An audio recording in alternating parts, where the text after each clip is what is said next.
வாங்க நண்பர்களே, நான் உங்கள் லாலி. இன்றைக்கி நம்ம பாஸ்தா ஈஸியாகவும் டெலிஷியஸாகவும் எப்படி பண்ணலான்னு பார்க்கலாம்.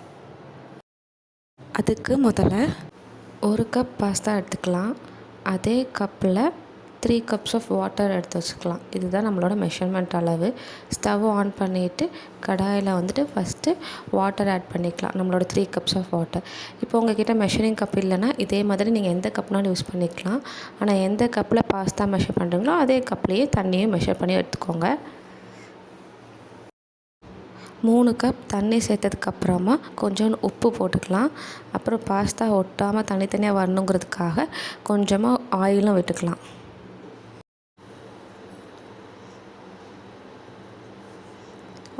தண்ணி லைட்டாக கொதி வந்ததுக்கப்புறம் நம்ம பாஸ்தா ஆட் பண்ணிக்கலாம். பாஸ்தா ஆட் பண்ணதுக்கப்புறம் கொஞ்சம் லைட்டாக கிளறி விட்டுக்கோங்க. பாஸ்தா ஒரு சைடு ரெடி ஆகிட்டுருக்க டைமில் நம்ம இன்னொரு சைடில் தேவையான காய்கறி கட் பண்ணிடலாம். அதுக்கு நமக்கு ஒரு துண்டு இஞ்சி, 2 பல் பூண்டு, ஒரு தக்காளி, ஒரு சின்னதாக கேரட்டு, ஒரு பெருவெங்காயம் எடுத்து வச்சுருக்கிறேன். எல்லாத்தையும் நல்லா பொடுசாக கட் பண்ணி வச்சுக்கலாம். அப்புறம் இந்த சைட் பாஸ்தா வச்சுருந்தோம்ல, அது இப்போ ரெடி ஆகிட்டான்னு பார்க்குறதுக்கு என்னென்னா, ஒரே ஒரு பாஸ்தா எடுத்துகிட்டு நைஃப் வச்சு கட் பண்ணி பார்த்திங்கன்னா அது ஈஸியாக 2ஆக பிஞ்சிச்சுன்னா பாஸ்தா வெந்துடுதுன்னு அர்த்தம். அதை ஸ்ட்ரெயின் பண்ணி இன்னொரு பாத்திரத்துக்கு மாற்றி வச்சுக்கலாம்.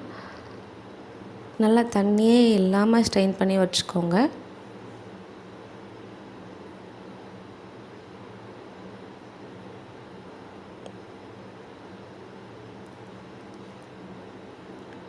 இப்போ நம்ம தனியாக ஸ்ட்ரெயின் பண்ணி வச்சாச்சு. இப்போ இன்னொரு கடாயில் கொஞ்சம் எண்ணெய் விட்டு சீரகம் 1 ஸ்பூன் போட்டு அதிலே குட்டி குட்டியாக நறுக்கின இஞ்சி பூண்டையும் போட்டு நல்லா கிளறி விட்டுக்கோங்க.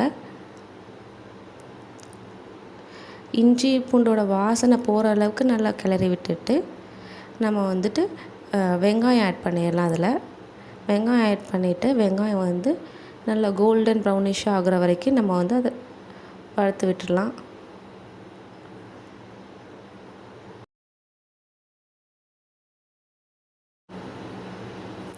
வெங்காயம் நல்லா ப்ரௌனிஷாக ஆனதுக்கப்புறம் நம்ம 1 ஸ்பூன் உப்பு சேர்த்துக்கலாம்.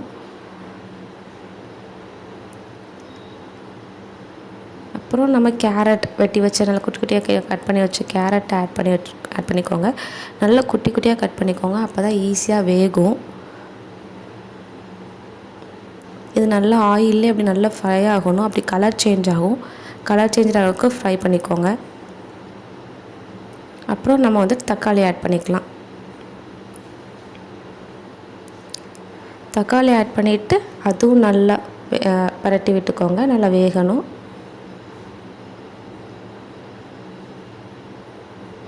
அப்புறம் 1 ஸ்பூன் மிளகாய்த்தூள் ஆட் பண்ணிக்கலாம்.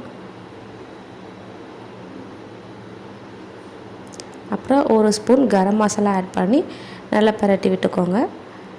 இப்போ நம்ம ஆல்ரெடி வேக வச்சு தனியாக எடுத்து வச்சுருந்தோம்ல, அந்த பாஸ்தாவை இது கூட மிக்ஸ் பண்ணிக்கலாம். பாஸ்தாவில் நல்லா மசாலா படுற மாதிரி நல்லா பரட்டி விட்டுக்கோங்க.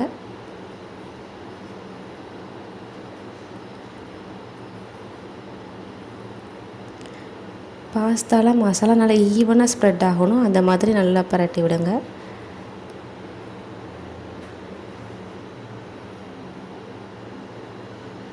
அப்புறம் நம்ம 1 ஸ்பூன் சில்லி சாஸும் ஒரு 1/2 ஸ்பூன் சோயா சாஸும் விட்டுக்கலாம்.